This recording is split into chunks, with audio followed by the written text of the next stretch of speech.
I recently had the opportunity to experience the iPhone 16 and 16 Pro, and I was truly impressed by one particular feature. Well, it happened. Apple just held its latest big hardware event, and as expected, we have new iPhones and Apple Watches. This is a tradition each September, and this year is no different. However, for the first time in my career writing about phones on the internet, I attended the iPhone launch in person and went hands-on with the new models much earlier than usual. Trying to form fully fledged, in-depth impressions about new phones is difficult when you're shoulder to shoulder with hundreds of other press/media people. However, even in the brief time I got to use the new iPhone 16 and iPhone 16 Pro devices, there is one thing that really stood out to me.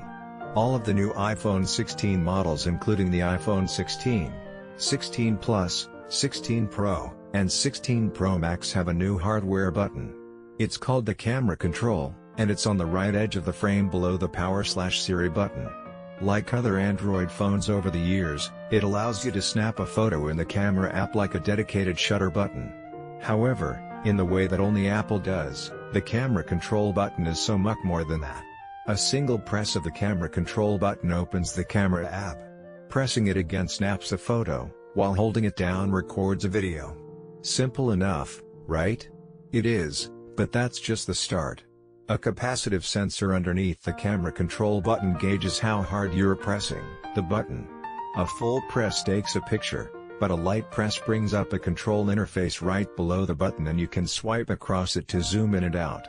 A double press from there brings up additional controls you can adjust with the button, including the depth of field, exposure, photographic styles, and more. Apple plans to add a two-stage shutter button option later this year, along with visual intelligence features that'll allow you to use the camera control button to search the internet for things that your camera sees, not unlike Google Lens. After trying the camera control button for myself, I'm 100% sold. It's an unbelievably slick interface, and it worked incredibly well in the multiple demos I had with it. There's also a Taptic engine below the button that provides lovely haptic feedback when interacting with it.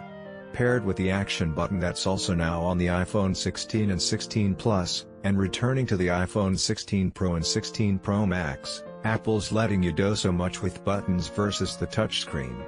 I absolutely love it, and I really think it's going to be difficult going back to my iPhone 15 Pro Max and its camera control-less design. Beyond the camera control button, the slimmer bezels on the iPhone 16 Pro and iPhone 16 Pro Max are impressive and suddenly make my iPhone 15 Pro Max look ancient by comparison.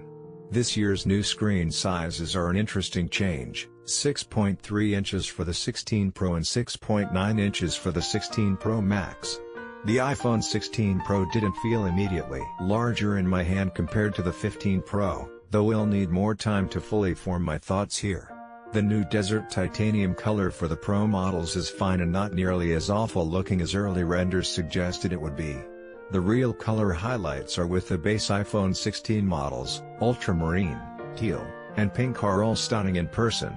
To my eyes, they're easily some of the best iPhone colors Apple has released in years. You can pre-order all of the new iPhone 16 models now, and regular sales are set to begin on September 20th. We'll have a lot more to say about the new iPhones very soon, so stay tuned for plenty more to come. We kindly invite you to follow us for reviewing feedback.